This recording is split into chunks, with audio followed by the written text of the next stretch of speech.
No. I can't think of a good cold open today. I'm so done. I got nothing either. Critical Role Yeah. was good last night, and this cat keeps chewing on things. That's a good that's a good. Why don't you let it chew on your dick since you're so alone? Ow! Wow. You really nailed it.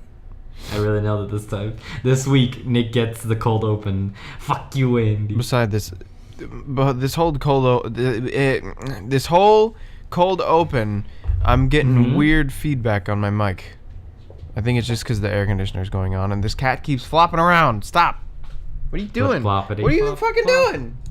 She just like flopped and bopped, and she's doing whatever. Flop, floppity flop. You know what's true though? Ever since we got this cat, I have 100% more cat photos on my phone now. Oh yeah, I have seen so many of your Snapchats now. Yeah. I didn't think that the whole internet cat thing would get me. But look at her. She's so stupid. She's so dumb. She's attacking a door. She's chewing on it.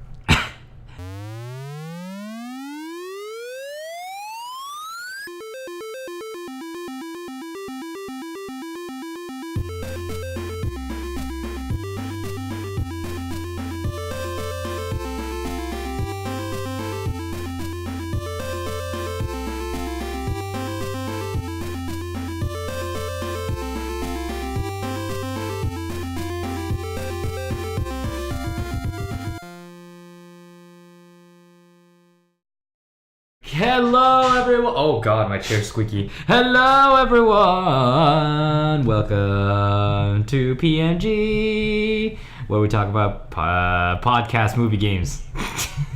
And I am here with my co-host, as always, Andy. Hi.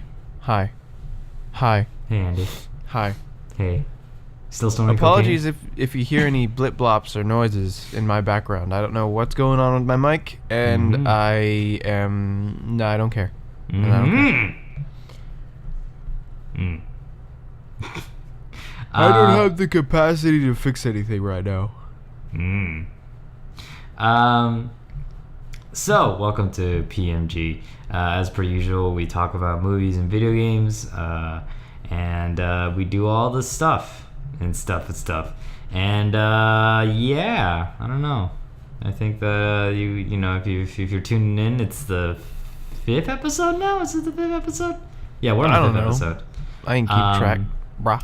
And wow, like Eddie, like if you think about it, when's the draft and PMG and all the stuff that we've been doing? We've been doing this now for, if you include the radio stuff that we did, we've been doing this now for about a year. Yeah, our year anniversary of the radio was like a month ago. Yeah, isn't that fucking crazy? We've been doing this for a fucking year. That's weird. Well, I mean, to be fair to us, you were in Japan for half that year, so have we really been doing it for a year? The answer's no. Oh, actually, yeah, that's true. So, technically, well, if we do it for until the end of, like, let's say June this semester or this quarter, then that would be a year, technically. But yeah, holy crap, we got to do some kind of like celebration anniversary thing soon-ish. I don't know when. Probably in June. Probably like near the summer, I would say.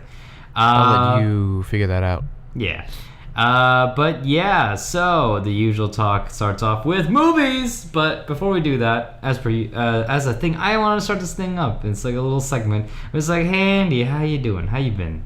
Because I feel like we should start off the show just by talking a little bit, like, hey, how you been, kind of thing. Oh, okay, do that. Yeah. So how you been? Oh, have I been? How you been? Or do you want me to start? Well, that's up to you. Last night was weird. I don't know, but. Like the whole day yesterday, I was feeling all achy and painsy, and I you know when you feel sick and you feel like weak, like you can still use all your shit, like your limbs and all that trash, but then like when you touch like a limb, it's like pain-ish, kinda. I don't know. I felt sick, but I wasn't like coughing or anything. It just like I felt bleh, and then. Bleh. I was watching Critical Role and I got this huge migraine, which could have been from me looking at computer screens all day playing video games, or I don't know. And then after the migraine, I went to bed, and then I was shaking. I was so cold. Everything was cold. Like I had to turn the fan in my room off because I was so cold. But I don't know. It was weird. Other than that, I've been all right. I have this cat now. Nice. And this cat's a fucking... She's stupid. Yo, but the other day, my dad likes the cat more than he likes us, Kappa. And, no, Kappa. Oops, sorry. She just walked under me. The cat, she sat with me the other night when I was beating Breath of the Wild. She just, like, hopped up in the chair and was snoozing. And then she got into my lap. She was a lap cat. That's cute. Yeah. That's cute! Thanks. You fuck. What? Wait, what's going on with you today? You're having... I don't know. I've been awake I woke up too early to do shit. But I can't complain because I did it on my own volition. I slept in too late because I almost died. But yeah. Sounds like you're doing well, Andy. I'm doing all right. Oh, and how did the interviews go? How did the whole job position thing go? Hey, guess what? They haven't called me back, just like every other fucking job. Is it like we'll call you back if we're interested, or is it like... No, it's like we'll have information with you or for you in a day, and then they just don't call back. So, well, I have to confront them for info. How long has it been? Huh? How long has it has been 2 days, counting today. I mean, you should probably call them if anything. No, I'm gonna email them today. Yeah, just send an email. Why not? But as for me, I've been still job hunting as well. I think I'm gonna look into managerial positions. Probably go into like retail, which not the most stellar job, but honestly, I'm buying for anything right now, and being able to work at retail wouldn't be bad. I'd be able to stay in the country, be able to get a job, and be able to pay for my own rent and stuff. So that'd be nice, and I wouldn't have to rely on my parents. So a job's a job. So yeah, like, a job's a job. If you have a job and it's not super glamorous and people are like, oh, you could totally fucking better yourself and get a better job, like whatever, man. Yeah. Like whatever pays the bills. And if you find like a job that doesn't pay as well, but you enjoy it more, like as cringy as it sounds, like why would like most people who worked at GameStop have said like this is a miserable experience. Like we have a mutual friend, Patty. She worked at GameStop for a while and she said it was fucking miserable. One of the ex Rooster Teeth members, Ray Navarez, he used to work at GameStop before he became a content creator, and he said that was awful. So, I mean, I know GameStop isn't like, oh, like, why would you work there? They just fucking got you for money. And it's like, yeah, but it's the only place that you can work there that's a dedicated shop for games. And honestly, my knowledge is best in games. So, it's the only place really that they offer work. That's like the thing. If you're not a programmer and if you're not like some PR business person, that's basically where you end up going. So I wouldn't be opposed to that. I was supposed to like working to like Abercrombie and Fitch or some shit like that, because I would be so bad at that. So. Well, the thing, you have some writing acumen. Like you've done movie reviews and stuff, so you should send in like I know everyone hates it, but you should send like an application to IGN for freelance work. Yeah, I mean, I wouldn't mind if it were like, I don't know, let's say like Wired or GameSpot. I don't know, IGN maybe. It's a huge maybe. But I wouldn't mind writing for like other content creators too. And I've actually been really meaning to get into editing. Like I've been dying to get into editing, and but if I'm able to stay here, I'm actually wanting to do a new project. I know I always talk about like 8 fucking different projects that I want to do, but I just keep getting distracted by different things, like video games. How's that D&D cafe going? How's that? Yeah. No, A I mean, vegan- that's vegan like cafe. years in the future. Hey, You kidding me? You know how hard it is to start a cafe? Hey. Fuck, dude. That'll take like years in the future. But the other thing I really want to start this, like, I guess like this weird YouTube channel where it's like a cooking channel, but I just want to call it like fucking like Frankenstein foods, where I just want to combine like two unlikely groups of food into to each other and fucking, I don't know, make some kind of edible dish. But like if I fucking fail hard, like I want to actually record those failures and like record those like what's it called, the things that just I suck at, like, you know. It's kind of like My Drunk Kitchen, which became really big, but at the same time it's also like I really want to do this because I've always loved combining foods as a kid. So like I want to try and do that as a YouTube channel. I think it'd be interesting. I don't know. yeah, just you do it. Yeah, I think that's the hardest part, right? Like it's like the motivation to actually do it, but since I'm cooking so much, I'm just like, and I'm always experimenting, and I always end up sucking hard at it. So it wouldn't be too far off from what I'm currently doing right now. Like that, like that's like the funny thing about that. All you gotta do is point a camera at yourself, Exactly. and then you could be you could do like a progression sort of thing. Like you start out new at cooking, and then by the end, you're Equally doing terrible. it. Well, I don't know. I don't know. I would really enjoy doing that, and it'd be great to like have you, Andy, like as a guest star and stuff like that. That'd be like really funny to do. Sure, I know how to cook. Well, that's the best part. Like we're both walking in kind of blind to it, and it's like, oh shit. And I think it'd be a fun show. I think, and if anything, you could participate through the editing, because I would love to do a lot of great editing with this kind of YouTube show. So Yeah. like, Well, if you need an editor, what the fuck else am I doing? So yeah, I don't know. Stuff like that's been going through my head since I've been trying to apply to work, and I only got a month left before I graduate, so I gotta start doing that. I gotta start applying more stuff. So, but we'll see. Yeah, cool beans. Moving forwards, it's time to talk about movies. Hey Andy, yeah, hello. have you seen anything lately? Sorry Sorry about the squeaky chair. This thing is fucking awful. Well, I mean, the squeaky chair, the echo. We're just throwing audio fucking quality in the toilet. Yeah. I'm actually not in my own room right now. I'm actually in the kitchen. yeah, I'm in the kitchen. I'm in my dorm kitchen because I'm cooking up lunch. So like any nerd can just walk in and be like, "Hey, the fuck you doing?" And well, most nerds right now are in class. So who knows? most Who knows? of the kids are not right now in class, so it's whatever.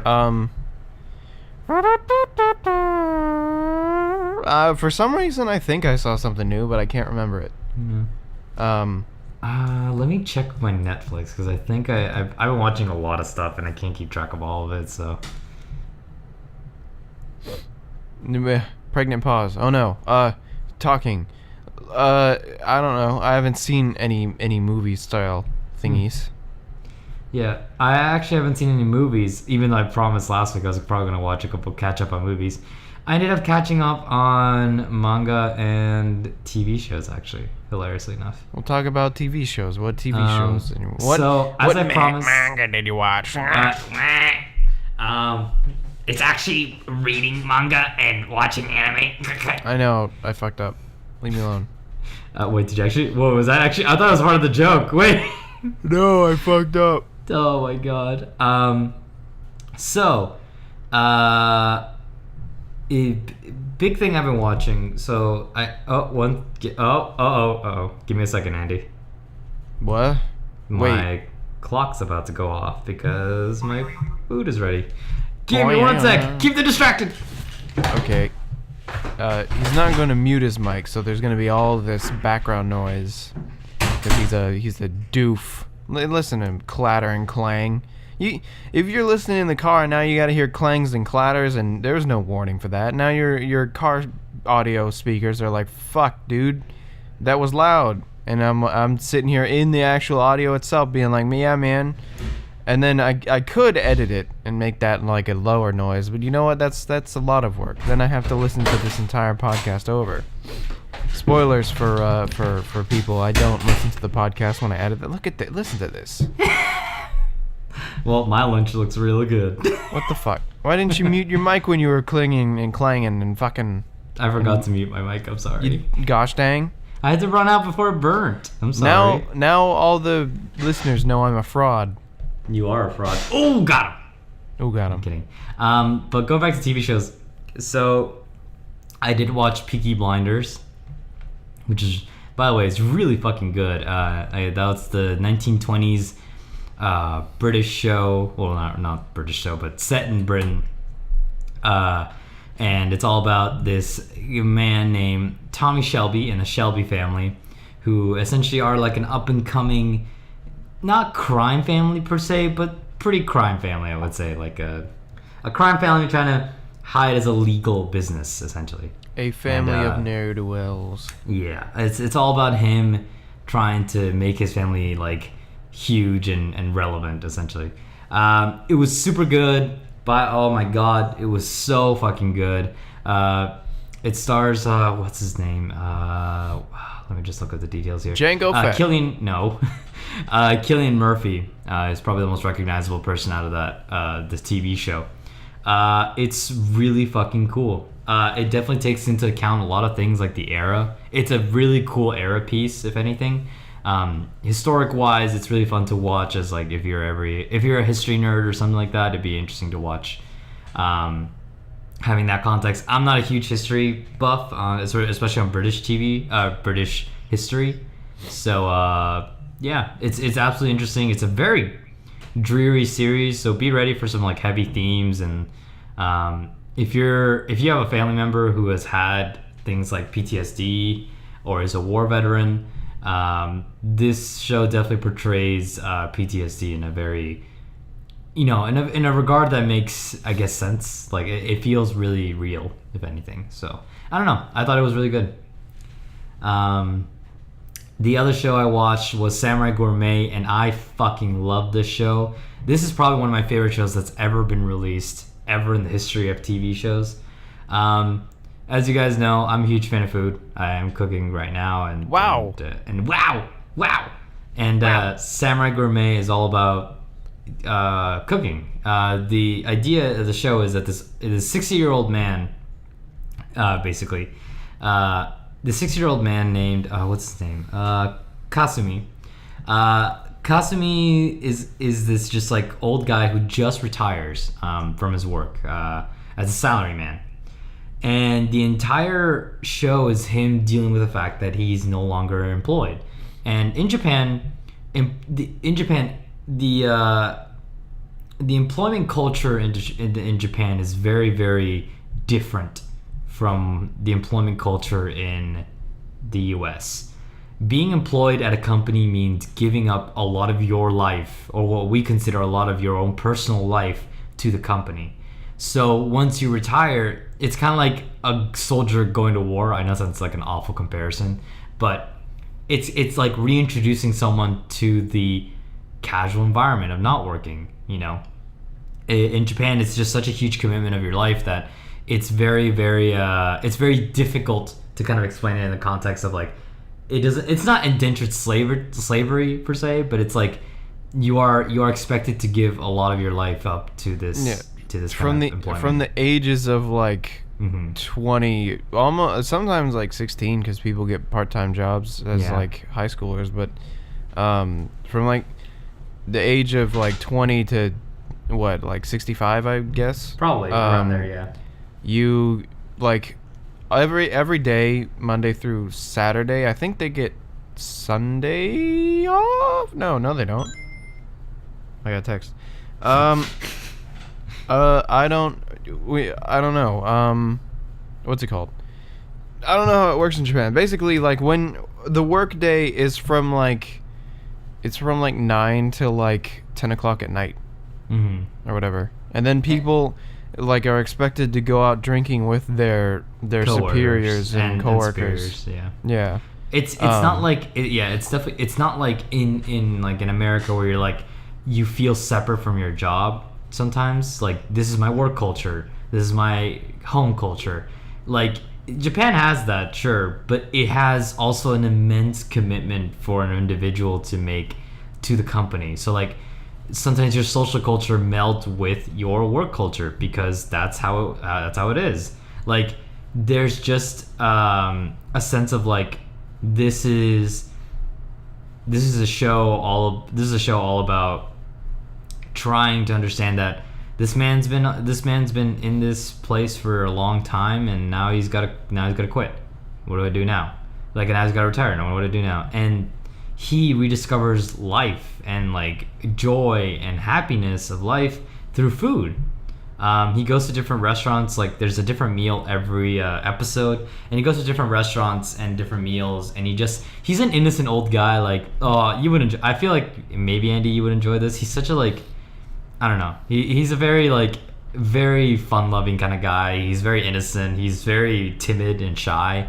But the reason why it's called Samurai Gourmet is because he's so, his self-esteem is so low, and he doesn't feel confident, that he creates this character called the samurai, the Ronin, and he basically sees himself as like this masterless samurai. He no longer works for a corporation or anything like that. He's unemployed essentially, but he feels like he has so much freedom now to do whatever he wants. But he feels like it's wrong to do that because it's like, well, it's not fair to other people. But the samurai character appears whenever he feels like he's not confident enough in himself and pushes him to be like, hey, you're free now from work. Go do something with your life. Go enjoy life. And it's this really beautiful look at Japanese culture and Japanese cuisine kind of like coming together to like create this really nice aspect about Japan. It makes me miss Japan so much because it's the way there's a good 2 minutes of every episode just dedicated to cooking the food, and it's beautiful. It's shot gorgeously. There's no dialogue. There's just music, the beautiful shots, and the food being made, and it's fucking amazing. It is one of the best shows I've ever watched because I personally have a bias because obviously to me a lot of the Japanese meals that they serve there is very like nostalgic to me as a kid and as of like just literally a couple months ago. And it's also like even better because it's fucking food and it's amazing, and the way they portray it, it's all about the food. It's not about some external factor. It's just like it's about food and the relationship that we have to meals. Now, of course, actually now I realize that I say this, Andy, we've kind of gone into the discussion with our mutual friend Adrian about this, but you're one of those people who eats to survive as less to enjoy.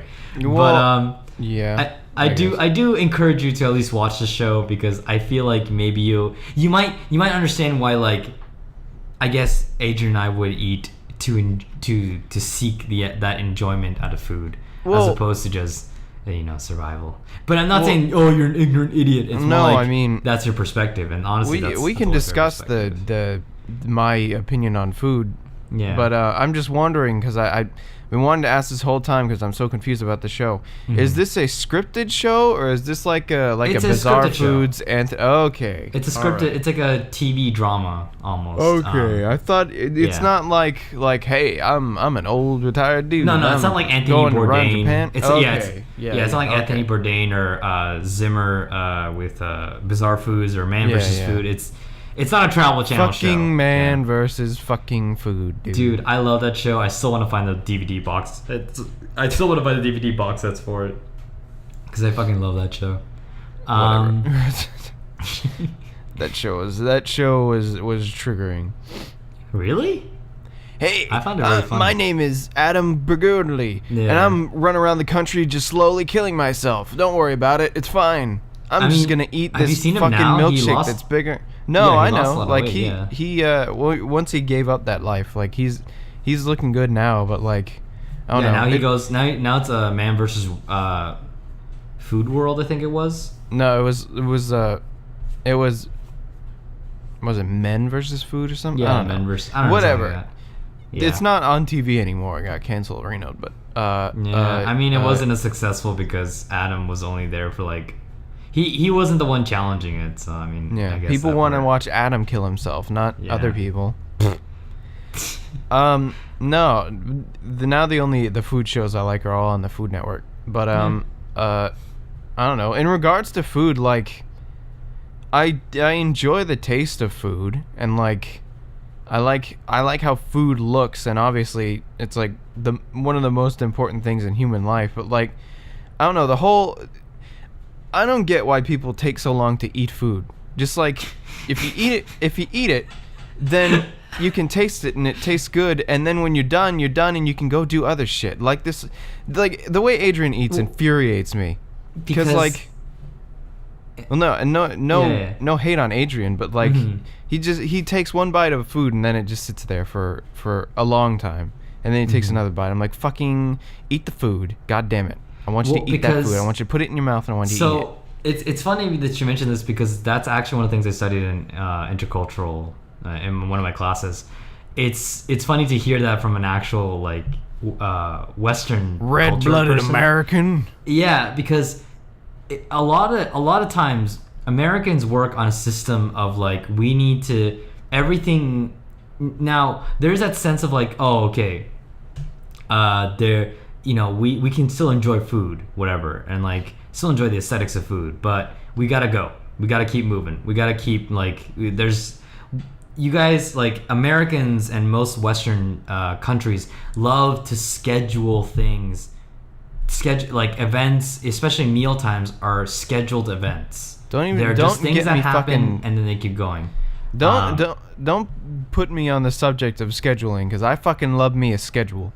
Yeah, I plan shit that doesn't need to be planned. Right, but the idea is that a meal, like a lunch, a breakfast, a dinner, it's not a social. It's not an event that is meant to be part of like a social growth event, or like an event where you find yourself enjoying the company of others. Now, I'm saying that you can enjoy the company of others. I'm just saying it's not as a big focus as it is in Latin American countries. Latin American countries, a meal is meant to be a event. It's meant to be like workers sometimes are given like an hour to 2 hour long breaks because they can go home and eat lunch with their family and then go back to work, because that's how important it is for Latin American countries to have that situation. You need it's so important that companies will give you that much time to go be with your family and eat there, because to them they understand that idea that it's just an important part of the day. But that's just cultural differences. One or the other is not right or wrong. You can make arguments for both sides, but the Philippines is especially like that because they were so heavily influenced by Spain. There is that sense that when you eat a meal, it is meant to be a social gathering. It's meant to be something that is to be enjoyed thoroughly with people. So like you're enjoying the food, but you're also enjoying the company of the people around you. And even if you're just alone eating, you're still enjoying the food itself, and you're taking your time with it because you want to savor it. So because it's more paced out, you can actually eat and like have a better enjoyment of the food. But of course, it's always like a half and half. It's always like you look at it this way and I look at it this way. So it's fair to make the argument that it's like, whoa, wait. You take like 45 minutes to eat lunch. Like I take 10 minutes. Like I gotta go do shit. And don't even take 10 minutes, friend. Yeah, and obviously everyone has a priority.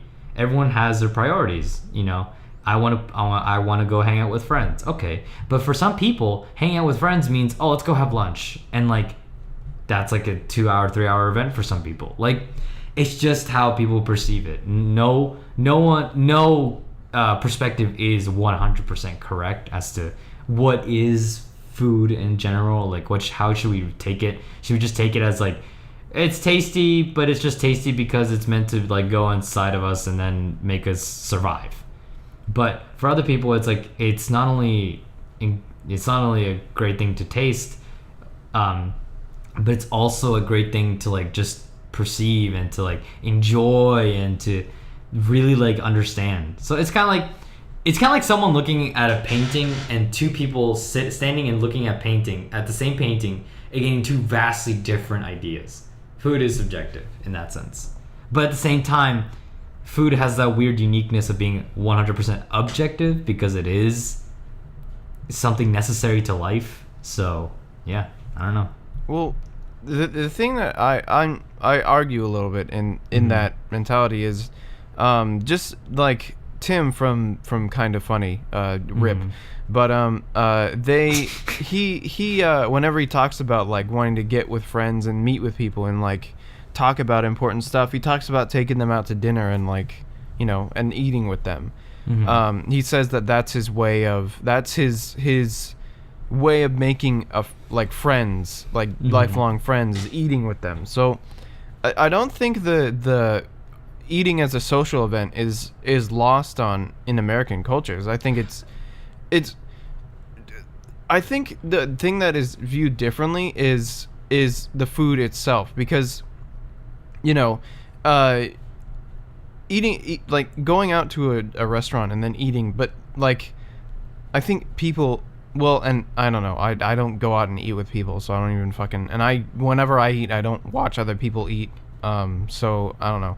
But I think it's more of a focus on the person rather than the food, where in these other countries it sounds like it's a mix of the two, like you enjoy the good food and you enjoy the good company. Yeah, in essence. Like I think with us it's more of like, all right, I'm gonna eat this taco while I talk about like my business plan with my boss, sort of thing. Yeah. It's not like I'm going to enjoy this taco and enjoy my boss's company. But it's not only that's like, it's not that it's lost on American culture. It's more that it's like, it's very, again, it's the whole idea of priorities. Like, what is your priority when you go out to lunch?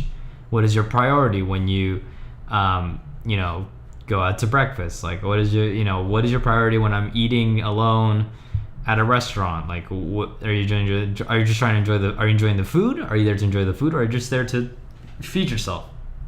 So obviously, again, it always comes back to what is the person thinking about in terms of their. I mean, someone who's going to like a new restaurant, they're going to be like, oh, I want to try the food, and like that. Yeah. That, like, I don't know. There's not a 100% clause for every person, but just in my own personal experience, the reason I'm not as big of an eater as, well, I mean, I eat a lot, but I used to. Now I have to count calories and hate my life. But what's it called? Like the reason I eat so quickly and like don't fucking revere, for lack of a better term, like revere food better, is because like the way I see it is, when I'm eating food, I got all the shit on my hands, all the food shit, it's like grease or whatever. So then I can't do anything else because I don't want to get anything like all greasy and bleh. So then I gotta get rid of the food before I can do anything else. So I gotta eat the food, and then the food, like the way I see it is, the food is going to taste good whether I eat it slowly or quickly. So like, why not just eat it quickly, get all that shit out of the way, and then go about your business and do things. But it's the same thing as someone, to kind of understand that perspective. It's the same thing as someone just going like, all right, what's the point of me paying attention to a lot of details in a movie when I'm still gonna be watching this movie and enjoy it? Like, it's just the mentality of like how you approach it. Because if you were to really take your time with food, you discover a lot of more nuances and small differences that make you understand like, wow, this is different from this. Like, but it's obviously like, that's obviously like, again, all goes back to priorities. Yeah. So, and what are you feeling? What are you feeling? A good like comparison with that, in my own opinion. I know I'm talking about my own opinion, but I don't know yours, so that's how it goes. But well, mine is pretty similar to Adrian's. Like, I wish my friends in Canada didn't rush me so much when I ate back in high school, because it's so annoying now. Well, no, but I would never rush someone who's eating slowly. Like, eat how you eat, but I'm not gonna eat slowly. And if I got shit to do, I'm gonna leave you behind. Fucking see ya. No, that's fine. But what's it called? With music, people are always talking about, ooh, what do the lyrics mean, and how do these melodies work together and shit. Like with music, I just listen to it. I'm like, do I enjoy the song? Did it start out good? If it doesn't start out good, usually I'll just be like, all right, fuck this. Like, I won't even give a song that starts out slow. Like, I won't even listen to the rest of it. Yeah. So like, like food and music are low on my priority list, but games and movies are like with a game I can see the nuance and the different ideas that could have went into making the game and all that shit. But I don't know, with music I just think, okay, does the song sound good? Yes or no? Or with food, okay, does this taste good? Yes or no? Yeah. So yeah. I definitely understand that idea, so. But, you know, people, we're all different. So yeah. If we were all the same, then all the yeah. Yep. then we all would be the same. Woo. Oh yeah, another thing I was watching, but that's pretty much if I was watching for TV shows, like whatever, we watching TV shows. I've actually not watched entirely Samurai Gourmet because I was feeling so shitty that day when I watched the first few episodes, and it made me so happy that I almost cried because I was so sad. Why were you sad? Just like work woes and just like homework and everything else. Like I feel so like having I'm having like an existential crisis where I'm just like, what do I really want to do? Oh. And watching Samurai Gourmet, it just confirms to me that like, if anything, video games and food, you know, maybe movies in there too, but video games and food just make so much sense to me. I don't know, it's weird to say it, but it does, it really does. And I hope to like do something with food and do something with video games because I love both of them. So wait, could you kindly do me a favor? Mm-hmm. When this is over, go to Eurogamer's YouTube channel. There's a dude on there who cooks food from games. I mean, yeah, it's not something that hasn't been done yet. I mean, Rosanna Paisano. No. I'm not saying like your idea is dumb and has been done before, but I'm just saying like you should check that out because maybe you'd enjoy it. Yeah. Oh, that's true. Oh, that'd be cool. Yeah, thanks, Andy. No, thanks. I'm not being like, yeah, go to, iJustine and the rest of all of the people of the YouTubers who used to play video games but now have to branch out into other things. Like Nerdy Nummies has become like the biggest like combination of that idea. Rosanna Paisano is like one of my like. A lot of people say she's overtly cute, and I'm just like, yeah, I could definitely see that becoming an annoyance, but the way that she makes stuff so well and manages to get an entire recipe under like 5 to 10 minutes. It's just really well done. Like it's really well done content. So I'm like, I can't complain about that. Like she's a very good, like, I don't know, I know people get annoyed by her like being way too cutesy, but I'm just like, dude, she does a good job. I mean, like anything else. But moving forwards, I also wanted to watch Midnight Diner Tokyo Stories, which is a similar scripted show from Netflix, where it's a guy who owns like a night restaurant, a night diner, and people come in and tell their stories, share their stories in this diner, and their woes and everything. It's kind of like a bar, like one of those bar stories where like people come in. It's like the song. It's like the Piano Man song. Yeah, Let me exactly. song, you're the piano man.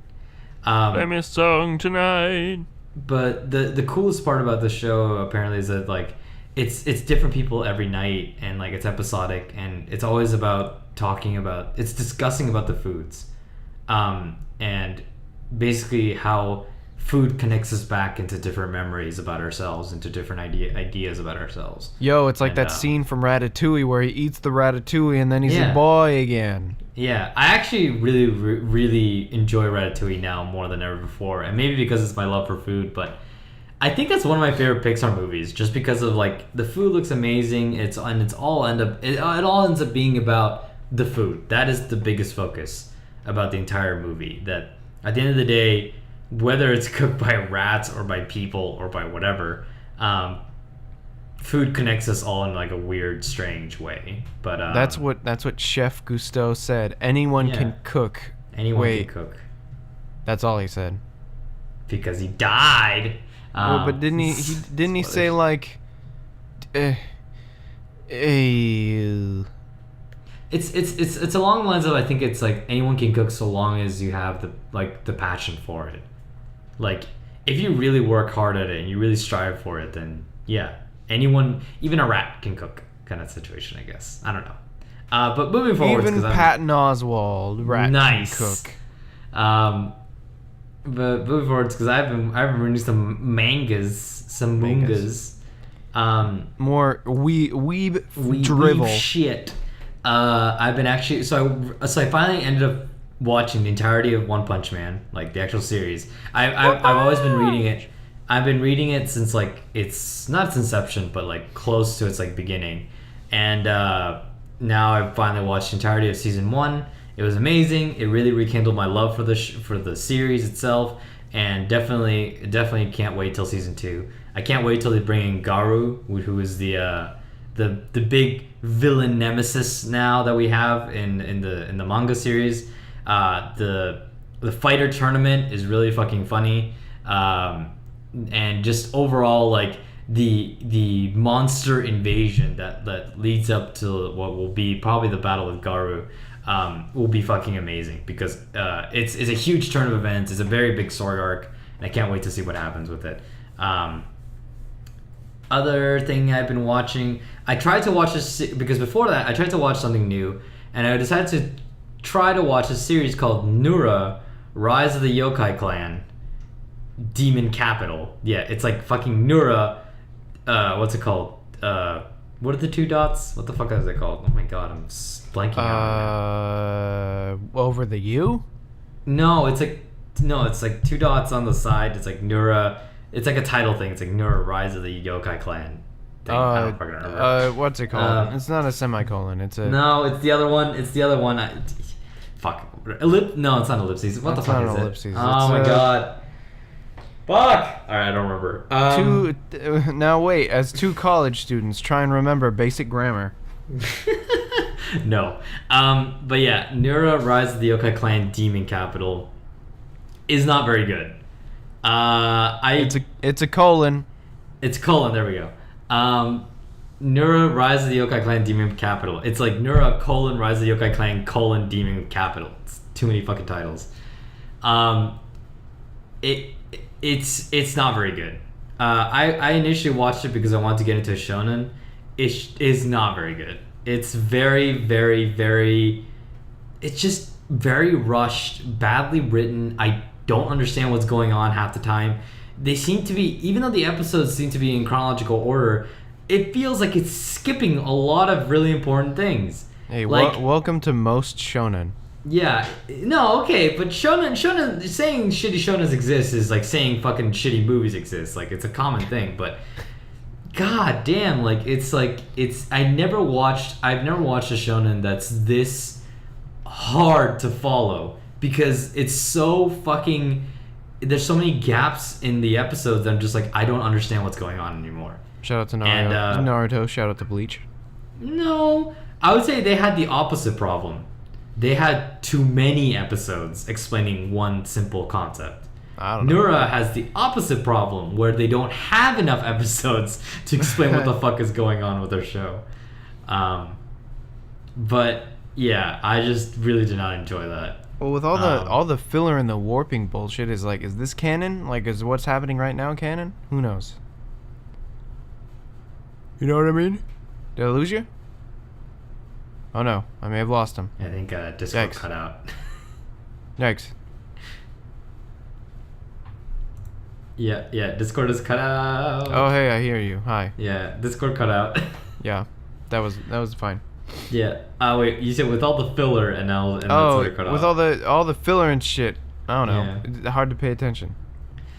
Yeah. People are like, is this canon, or like right now that I'm listening to, or is this where am I? To be fair, filler was it was terrible, but at least it wasn't part of the main story. Like, that's like the idea that they confirmed something. This is Nura is just trying to explain its own main story to you, and it's fucking failing at it. There's nothing to do with fillers. It's just its fucking main storyline is just so chopped up that you can't tell what the hell's going on. So, guys who made Nura, so sad. So sad. So sad. So I decided to read some manga, and I caught up on the series called HEYEYEYEYEEE. HEYEYEYEYEEE is a really interesting show. It's about this humanity has discovered a new species of humanoids called HEYEYEYEYEE, who are humans who are essentially immortal. And that's all I'm probably going to say, because the rest of it becomes very spoiler heavy. In essence, think of it like a Tokyo Ghoul kind of series. It's a very like us versus them mentality. Who's an HEYEYEYEE? HEYEYEYEE are seen as like pariah and like government experiments, and like no one wants to approach them. Some HEYEYEYEE are like experimented cruelly on. It's like, but the public doesn't know, and like, where does their immortality come from, and all that kind of stuff ends up happening. Did you watch the Netflix show? No, because the CG is fucking painful. I can't stand the CG. I don't understand. CG was a little tough, but it's so tough. I can't even make it to the first episode because it's so disgusting. It's so like, I hate it because it's so like it's jittery. Yeah, it feels like I'm watching weird ass cutscenes. Like, I don't understand why I'm watching this. Like, why am I watching this? I got to episode 3, like me and Paquin were gonna watch it together, and then college happened and we graduated. But we got to episode 3. It was good. I liked it. I never went back because I don't have Netflix. But yeah, I don't know. It wasn't. If you can make it past the CGI, then it's good. It's good. But that's the thing. Like, I might as well just read the manga, and that's exactly what I did, because the manga is pretty fucking good. I gotta say, this is an interesting concept as an anime manga series. It combines Tokyo Ghoul and Parasite into one really interesting kind of show or series that I think it's just better than Tokyo Ghoul. I enjoyed the concept of Tokyo Ghoul, but I could never take it anywhere near as seriously as it took itself. It was way too like angsty, hokey, like shonen shit, and to be expected. It's a shonen, whatever. But people give Tokyo Ghoul way too much fucking credit. That show is not as good as people say it is. I read that shit. That is not as good as people say it is. I mean, people do the same with One Piece and Bleach and Naruto and all them. Yeah, but at least we know that Bleach was kind of bad, and Naruto's kind of bad, and One Piece is just way too long. But Tokyo Ghoul, people would just defend this to the end, and I don't know, maybe it is because it's the new Naruto, kind of serious, like we're having that wave right now of like of shonen series that are dark and like edgy or angsty. Like, that's the new wave of like, it's the new Naruto wave essentially, where now everything's like angsty, edgy, dark shit. There's blood and it's violent, but it's also shonen. It's God, it's frustrating. But HEYEYEYEE takes the concept that I think Tokyo Ghoul was trying to go for, and does it 80,000 times better. Like, read the manga, Andy, if you're ever interested, because it's an interesting series to read. I stayed up till like 5 in the morning reading it. It was fucking amazing. It's not incredible in terms of like, this is a really new concept for manga. It's not a new concept, but it's an interesting one, and it took it in a very interesting way. The lead, actually, Kei Nagai, the lead character, he is a very interesting character as you learn more about him, because he's very not what you would expect from a main character. If you want it's a little bit of a spoiler, but I think it's worth it, because for me it feels like it's a good way to convince people to watch it, because the worst part about watching any kind of these like shonen-esque shows is the main character. Naruto was bland. Luffy is bland. Well, kind of. Ichigo was the king of bland. The point is your main hero in a shonen show has to be bland so that the kids reading it be like, oh, that could be me one day. Like they have to be bland to be a shell for kids to read into. But K is a very, very, very weird character. He reminds me a lot about Light Yagami from Death Note, but less over the top psychotic. Like way less than that. K is a very interesting character in terms of like his motivations and who he is. I kind of don't really like the turn they've taken with where the series is at in the manga right now, but I'm okay with it because if we really had it this way, the show would just not the series would just not go anywhere. So I think IGN is definitely worth your time to read. It's 48 chapters right now. It looks like it's coming to the end. Like it's very much looking like this is the end of the series. I really don't know where else they could go with it. I think that if they did, it would be a spin-off series looking at other IGN across the world. But other than that, I think K's story is coming to an end soon. So now's a good time to catch up if you want to catch up. So yeah.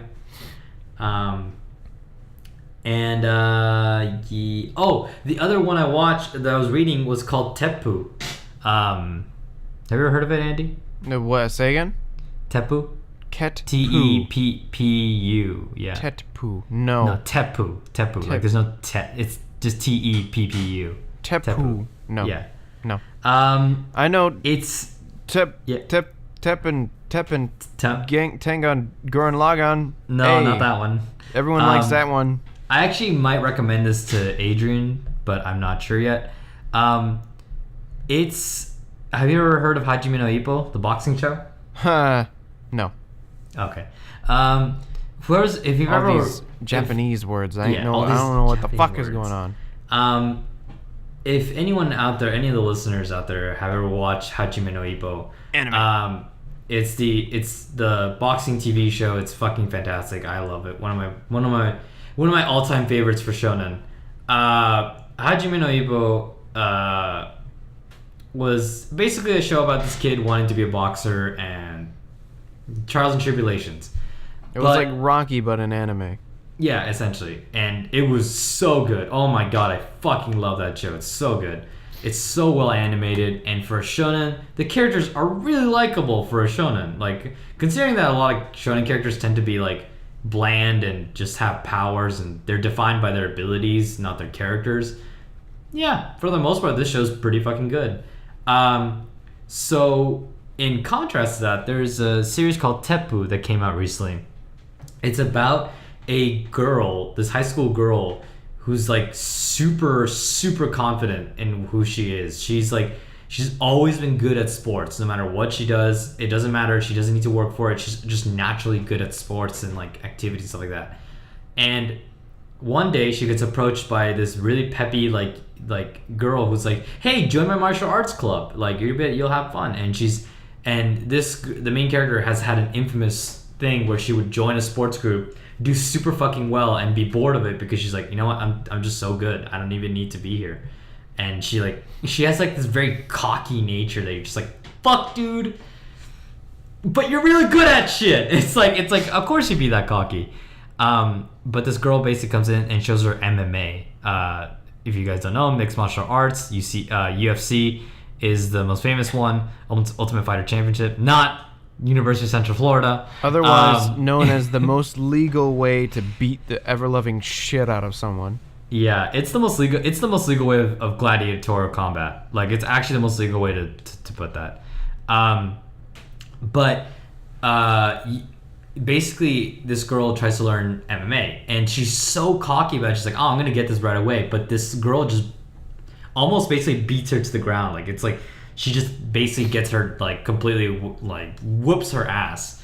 And so this main girl is like, I hate, and the girl's like super peppy, super nice. You'd expect her to be like the main character of this kind of series, but she's not. It's almost like if they took Sasuke or like the rival of every shonen series and made them the main character, but well done.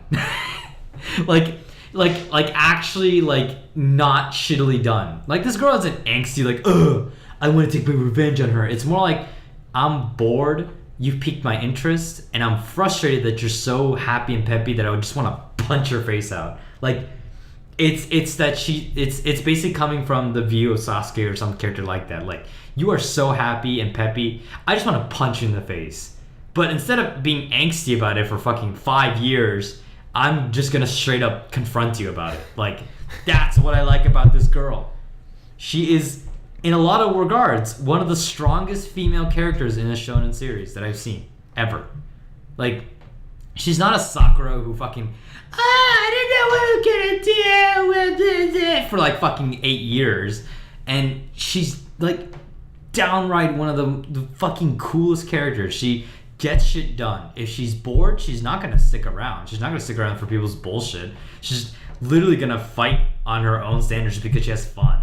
Like, a lot of people might call her like psychotic or like sociopathic. I'm just like, no, she's just really fucking confident. And yeah, a lot of people can see that as sociopathic, but honestly, if you were that good at shit without even trying, I think you probably would get that cocky. And I'm really enjoying the series so far. If you ever want to check it out, it's called Teppu. It's also drawn beautifully, like the action sequences, not the characters. Everyone looks like they came out of like a pre-college notebook in terms of art for the characters. But if you've ever been interested in a shonen series and you're kind of tired of the usual jam, this still has the usual jam. Come on! Hey! I was waiting for that. I was waiting for that. I was so waiting for that. But just to wrap things up, if you've ever enjoyed Teppu, or if you ever enjoyed any shonen series and you want kind of a different look at it, Teppu is definitely a really interesting way to look at it. The author was actually was interviewed about how this series is the revenge of A-class people having their revenge on B blood type people. A blood type people, A type people versus B type people. People who are just like, I'm gonna train hard and I'm gonna be super peppy about it. The author basically was like, you know what? I fucking hate those people, and I hate that they get so much more attention than other people.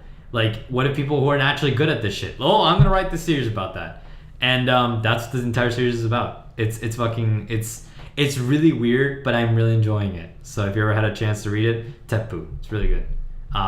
Just as an explanation, real quick, because like no one's gonna get that reference. Blood types in Japan, like, are more important than they are anywhere else in the world. Like, people think that in Japan that blood types will like that's how a person's character is gonna be like. You'd have to research it. It's confusing and weird, but whatever. Yeah, but basically, and in essence, like the series is trying to make fun of like the Naruto, Ichigo, Luffy characters that exist in shonen. Like, I'm gonna work hard for it and do so well and be happy and super happy to the point of fucking like obnoxiousness. And no one questions it. Like, no one ever questions how obnoxious... Well, people do question it. But no one really in their world questions how obnoxious that shit is. And no one's really ever written a series of how fucking obnoxious that is. So, this series takes a look at, like, well, you know what? Fuck it. The author's like, you know what? Fuck it. I've had enough of this shit. I'm going to write my story about my protagonist, who is an A-type person, and who just fucking wrecks shit, but... she will not be subservient to a character just because that character is hardworking and peppy. Like, it's an interesting look, I would say. So definitely check it out if you'd like. Yeah. But I guess we should probably move on now because I think I've been talking for like an hour about TV shows and stuff. We have exactly. Yeah, exactly. Anything else, Andy? No.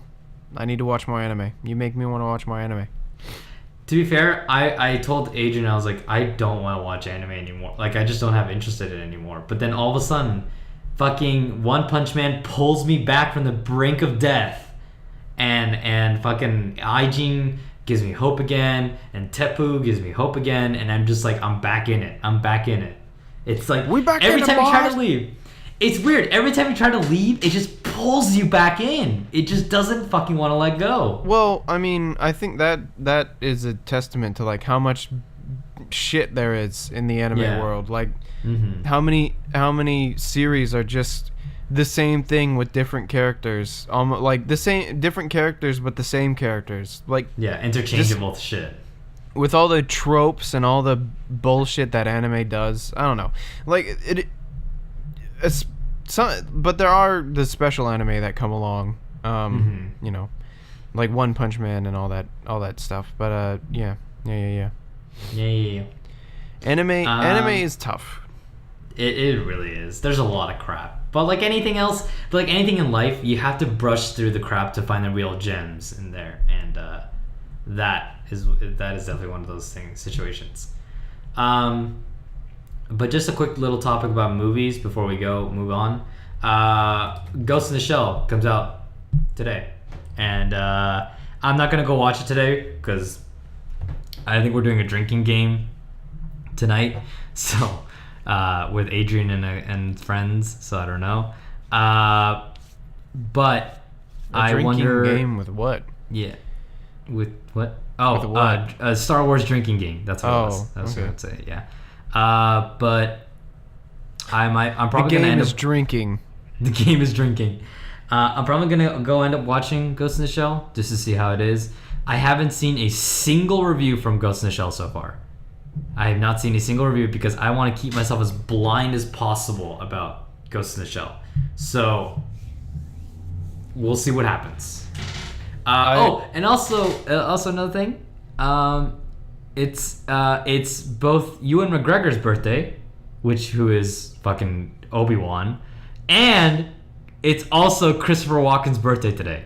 So both their birthdays are today. So happy birthday, Mr. Walken. Christopher Walken? Oh yeah, wait. I thought you said what? No. Shush. I thought you said Watkins, and then you said Walken, and I heard Yeah.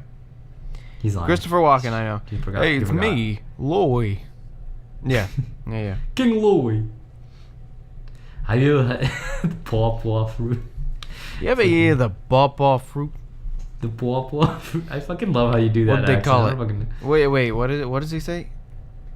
Pawpaw fruit. Papaya. That's what. Papaya. That was a couple minutes of us just going off of an inside joke, and the audience just unintelligibly listening to it. Papaya, pop,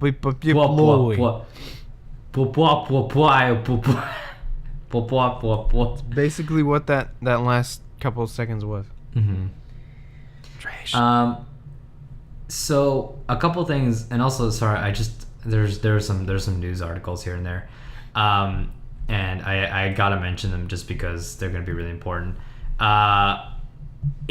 The trailer for the remake for It has come out, the first trailer at least, and if you've ever seen It or ever heard of It, it's basically It is essentially it's a Stephen King. Not only is It getting a remake, but the Dark Tower is also getting a series. So like Stephen King is making fucking millions right now. He's always making millions. Pretty sure he's always made, Yeah. If you've ever watched It before, it's a fucking scary ass movie about a psychotic fucking clown who like basically is supernatural and chases these kids and haunts these kids in the town of Maine, because Stephen King fucking loves Maine in all of his stories. But It is getting a remake with Pennywise, which is the clown, is being played by Bill Skarsgård. I don't know what he's known for. It seems like he's known for Hemlock Grove, which is a really interesting TV series. He's also an Allegiant in the fucking weird Divergent fucking series, which was pretty bad. But hey, that doesn't say much about the actor, because look at Kristen Stewart. She's a fantastic actress. So, and she started in Twilight. And As a flip side, what big is thing. Taylor Lautner doing right now? No one knows. No one even knows. Yeah, and if you could get a chance to see it in theaters, go see Personal Shopper. It's kind of like a small movie that Kristen Stewart was in, and I heard amazing things about it. Apparently it floored people at I think it was at the Cannes Film Festival. Oh no, people didn't like it at the Cannes Film Festival or something. I think it was either the Cannes or the Toronto International Film Festival or the TIFFs. But I heard really fucking fantastic things, and it looks like, hey, Kristen Stewart's got some real good acting chops. It just happens that she starred in one of the worst fucking franchises of all time. So give her a chance, because you'll never know how it'll surprise you. She'll surprise you. Or actors will generally surprise you. So yeah. But that's it for movies and stuff. Hey Andy, Hi. we're moving on to the thing you know the most. Hey. Fucking It's jacking video off. games. Oh. Do that on your own time. Even so- when I'm sleepy, I still got it. The Jack. Not really. So we're gonna go over a couple news articles. There's actually been a lot of news lately. News. But first piece of news: Destiny 2's trailer has finally dropped. So boy. Destiny, the game that everyone expected would suck, and guess what? It kind of did. No, everyone expected it to be hype, but then it kind of sucked. Destiny 2 is coming out. Oh boy. I didn't much enjoy Destiny 1, and I played it for free, actually, from a friend. I played it for free. Sorry about the noise in the background. There's some people going through the kitchen, but it's okay. This is why we don't record in public, you moron. It's not my fault. I'm sorry. But yeah, Destiny 2's... Oh wait, the worldwide reveal trailer will be March 30th, which already happened. It was yesterday. But yeah, Destiny 2 came out. Their trailer came out. So, and yeah. I don't got much to say, Andy, about this game. Honestly, like I didn't really enjoy Destiny 1, and I don't think I'm gonna enjoy Destiny 2. I played Destiny for quite a long while. I played I bought the game, cause hey, Halo on PS4, and then I bought the first two DLCs with Pac-Man, just cause that used to be it was like our Borderlands. Like we would just chill out and talk with each other and shoot. Yeah, it starts out really fun, but after a couple hours of gameplay, you find out how completely shallow that game is. And it's so fucking repetitive. Like there's so many just repeat areas and repeat locations and repeat quests, and the loot is rewarded very poorly. The loot is it is not good. It doesn't drop enough for it to be worth the stupid amount of grinding you do. It's so RNG heavy that it's almost unbelievable how RNG heavy it is. And like at one point they had to obviously take the loot stuff into consideration for multiplayer, which they should have done from the beginning, but you know, whatever. They had to do a lot of balancing and shit. I don't, and you know they like, I don't know, all the DLCs like are ridiculously overpriced for what content is in them. Like it's just basically, okay, here's a new area, but then you do all the same, like shoot shit and use your powers, like, and it's not fun, but it's the same thing over and over and over. And I think in an earlier episode we talked about how I'm more likely to likely. I think I could use the word liable there. I don't know. I'm pretty sure liable relates to liability, which doesn't make much sense in this context. I don't know. Either way, I'm more likely to forgive a game for like monotonous repetition, and like even it stopped being fun a long time ago, and like the whole like, all right, here we have to pay $40 for one new area and a couple of missions that are the same missions as you did in the main game.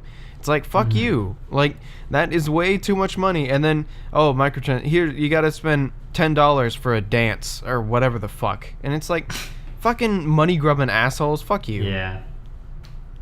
Fuck Bungie. They turned into a bunch of douchebags. Well, they started working with Activision, didn't they? That's why. Yeah, I was gonna say like publishers can make people forget in movies and in video games. People forget publishers and producers have a lot more power than people give them credit for. You guys underestimate how much power they have in the development, in the release, and everything. Publishers in video games deal with the release of the game. So the fact is, they got you by the balls with your game. Like, they basically say, like, oh, you're not going to do this? We're just not going to release your game. That's the end of the story. Like, they can do that. It's fucky how much power they have over people, which is why so many people have, like, transitioned into, like, individual development of games, because they don't have to go through that shit. But it's whatever. You know, there's always going to be the Hollywood AAA. You know, we can't avoid it, and it looks pretty, so why not?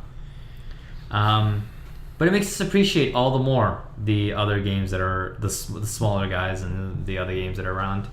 But yeah, not even the smaller guys, just the guys who have fucking integrity.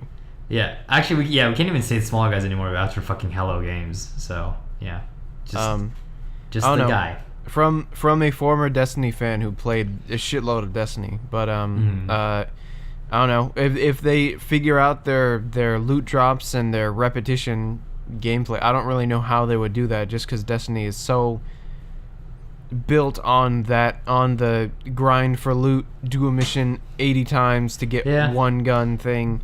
I don't know. I don't think Destiny 2 is gonna light the world on fire. But like, they're trying to take it in a different direction, I think. With, like, the trailer was like, oh, it's funny, it's Nathan Fillion. I just, you know, giving a speech and being Nathan Fillion. But I don't know. I don't think it's gonna be that great. But also, we've only seen a trailer. But I don't know. I don't trust Bungie, and I don't trust their games. At least now. So yeah. Yep. Well, I think we should move forwards to not give Bungie that extra time until they prove themselves. I mean, again. I'm waiting for you to move on, but we're sitting here in silence. What the fuck are you doing? What the fuck are you doing? I'm sorry.